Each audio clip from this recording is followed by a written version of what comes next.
Estamos aqui com o ministro Pedro Mota Soares, antigo estudante de Direito da Universidade de Coimbra e agora ministro da Solidariedade e da Segurança Social. Boa tarde, obrigada. Boa tarde. Por estar conosco. Eu que agradeço o vosso convite. De estudante de Direito da UC a ministro da Solidariedade e Segurança Social. Como mudou o Pedro Mota Soares? Sabe, eu, antes de estar a desempenhar estas funções, já tinha desempenhado as funções de deputado, líder parlamentar, e eu digo sempre o mesmo: nós não somos ministros ou nós não somos deputados, nós estamos ministros, estamos deputados. E, portanto, estas funções são funções que, por natureza, são transitórias. E é muito importante que nós tenhamos sempre essa noção. E, por isso mesmo, eu continuo a ser quem era, fiel aos meus princípios, fiel às minhas convicções, e agora, nesta função, tentando também aplicar esses princípios, essas convicções, dando o melhor de mim próprio e tentando utilizar algumas coisas que também aprendi aqui na Universidade de Coimbra, nomeadamente de métodos de trabalho, de métodos de estudo.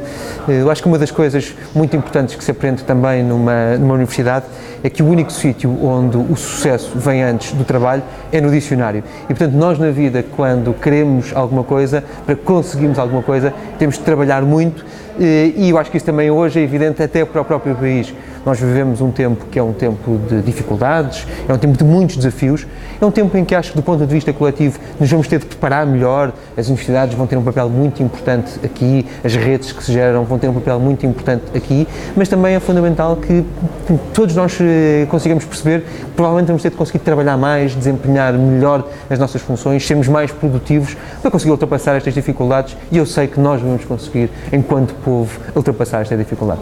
Pegando nessa parte de dificuldade, nesse momento justamente de, vamos dizer, de evolução, de mudança social, como é que você encara o papel justamente da segurança social na sociedade de hoje, de Portugal? Não foi à toa que nós entendemos que o Ministério se devia designar da solidariedade e da segurança social.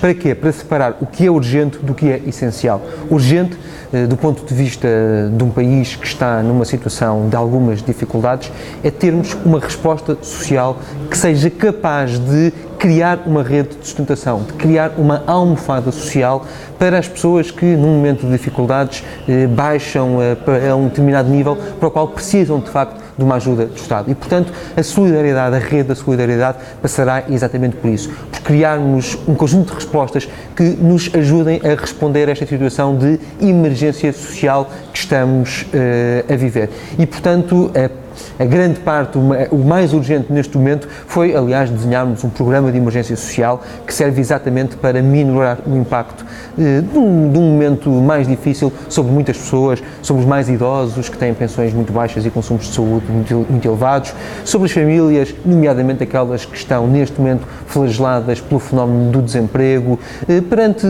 elegendo também as instituições sociais como um pilar fundamental. Ao mesmo tempo, nós não nos esquecemos do que é essencial. Essencial do ponto de vista dos sistemas sociais é garantir a sua sustentabilidade. E por isso mesmo teremos de tomar muitas medidas que garantam a sustentabilidade futura dos nossos sistemas sociais. Temos de mudar muito o paradigma na forma como algumas vezes gastamos os recursos públicos, introduzindo muito rigor, combatendo fraude, combatendo abuso, e também depois da resposta da segurança social, pensar um pouco se faz ou não sentido, eu acho que faz, garantir para os mais jovens alguma liberdade de escolha relativamente à organização do seu futuro, da sua forma de ter uma pensão, ao mesmo tempo que mantemos para todos os portugueses uma base de um sistema público, uma base de um sistema que garanta de facto uma satisfação das necessidades que as pessoas têm, nomeadamente quando chegam à sua reforma. Quando você fala dos mais jovens garantirem o futuro, que papel a universidade, mais especificamente a Universidade de Coimbra, por exemplo, teria nessa escolha do futuro? Eu acho que é muito importante que nós, quando chegamos a uma universidade, comecemos a pensar um bocadinho na forma como vamos organizar a nossa carreira, quer profissional, quer mais tarde, depois a nossa reforma. Aliás, nós temos neste momento no Ano Europeu do Envelhecimento Ativo e da Solidariedade entre gerações, E ninguém decide, de repente, aos 75 anos ou aos 80 anos, envelhecer ativamente. O envelhecimento ativo é um projeto de vida e, nesse sentido, é fundamental também puxarmos muito pela parte da solidariedade entre gerações. Estar numa universidade não é só ter acesso a um conjunto de conteúdos, ter acesso a um conjunto de matérias que nos são lecionadas numas determinadas cadeiras. Estar numa universidade é ganhar uma visão global do mundo, ganhar uma visão global do que é uma sociedade. Isso já vem de trás, mas do ponto de vista das autonomias, quando chegamos à universidade, é muito importante que isso seja muito reforçado. E, portanto, nesse sentido, penso que as universidades, à cabeça a Universidade de Coimbra, que ainda por cima recebe muitos estudantes que vêm de fora de Coimbra, vêm de muitos pontos do país, têm a sua primeira experiência de autonomia muitas vezes nesta universidade, isso aconteceu comigo, e portanto é muito importante que também nessa altura nós ganhemos um bocadinho este sentido de mundo. A Universidade de Coimbra é uma instituição com muitos anos, grande parte das elites, das pessoas que hoje falam português, ao longo da história passaram pela Universidade de Coimbra. Esse é um património muito importante, mas os patrimónios só fazem sentido quando nós os conseguimos continuar a levar mais longe, e penso que hoje um desafio também passará por isso. E agora, para terminar, qual é a sua lembrança mais forte? Qual é o sentimento? Sente saudade quando está longe de Coimbra, agora está em Lisboa? Como é que é isso? Se há uma palavra que nós associamos a Coimbra, é exatamente a palavra saudade.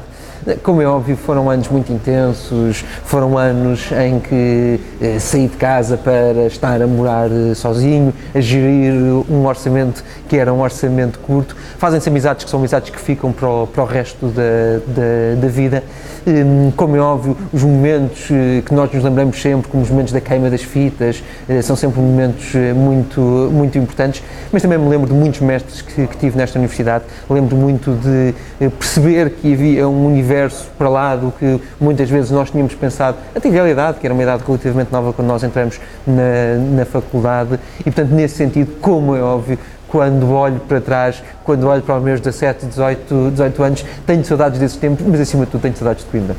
Lembro-me de uma coisa muito curiosa, que é a solidariedade que muitas vezes é gerada, nomeadamente por estudantes que vêm de fora, de Lisboa, do Porto, de Viseu, para aqui, e essas amizades que ficam que ficam para o longo da vida. Eu continuo a falar muitas vezes com grandes amigos meus que fiz aqui em Coimbra. Eu acho que isso dá muito sentido à nossa vida, e isso não é uma memória caricata, mas é uma boa memória, são daquelas que eu gosto mais de me lembrar. Você continua em rede com a universidade? Continuo em rede com muitos meus amigos, com muitas das pessoas que ainda por aqui continuam. Também é uma parte muito importante, nós continuamos a fazer esse networking.